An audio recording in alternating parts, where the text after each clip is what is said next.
Hello everyone, this is Anand Mohan. My ID is NATEN069.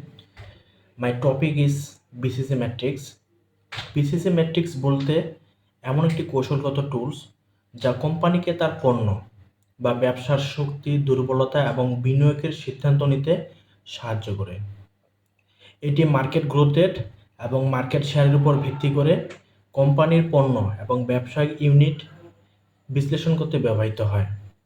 এর main উদ্দেশ্য হচ্ছে কোথায় বিনিয়োগ করতে হবে, কখন পণ্য ধরে রাখতে হবে এবং কোন সময়ে কোন পণ্যকে সরিয়ে দিতে হবে।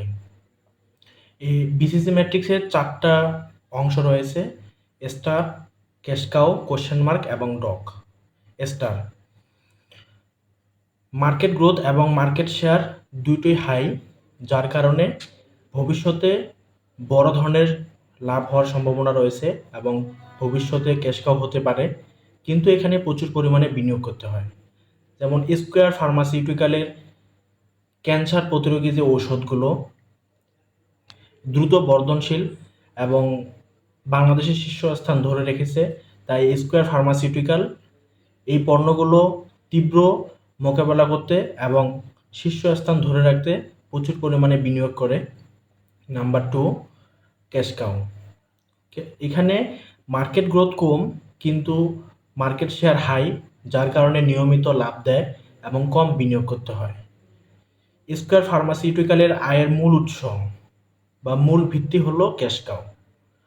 ওমিপ্লাজল হিসাবে স্যাক্লো এবং প্যারাসিটামল হিসাবে এইচ স্কোয়ার ফার্মাসিউটিক্যালের জনপ্রিয় এবং নির্ভরযোগ্য জেনেরিক ব্র্যান্ড, যা বাংলাদেশের বাজারে এদের মার্কেট শেয়ার অত্যন্ত গুরুত্বপূর্ণ এবং খুবই বেশি। এই পণ্যগুলো প্রচুর পরিমাণে বা বিপুল পরিমাণে নগদ অর্থ প্রদান করে। এখানে নতুন করে বড় ধরনের বিনিয়োগ করতে হয় না। স্কোয়ার ফার্মাসিউটিক্যাল ক্যাশ কাউ থেকে লাভ সংগ্রহ করে স্টার এবং কোশ্চেন মার্কে তা বিনিয়োগ করে। Number 3, question mark.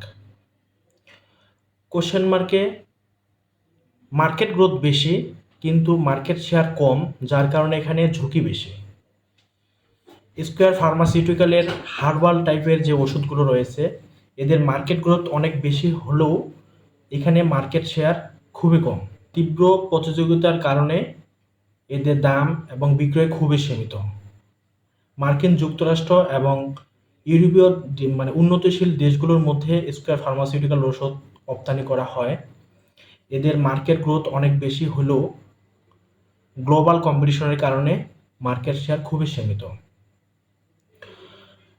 Square pharmaceutical analyse করে দেখে যদি কোশ্চেন মার্ক স্টারে যেতে পারে তাহলে সেখানে বিনিয়োগ করে, যদি কোশ্চেন মার্ক স্টারে যেতে না পারে তাহলে সেখানে বিনিয়োগ বন্ধ করে দেয়। এবং লাস্ট পয়েন্ট হলো ডগ।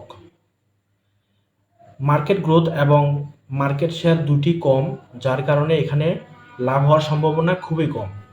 ভবিষ্যতে এখানে ভালো কিছু হতে পারে না বা হওয়ার কোনো সম্ভাবনা নেই। স্কোয়ার ফার্মাসিউটিক্যালের কিছু পুরাতন অ্যান্টিবায়োটিক বা ভিটামিন ড্রাগ রয়েছে যেগুলো বর্তমান বাজারের তুলনায় ব্যাকডেট। নতুন করে বিনিয়োগ না করে যতক্ষণ সম্ভব ন্যূনতম লাভ তুলে নিতে হবে এবং পণ্য উৎপাদন চিরতরে বন্ধ করে দিতে হবে বা বিক্রি করে দিতে হবে। ধন্যবাদ।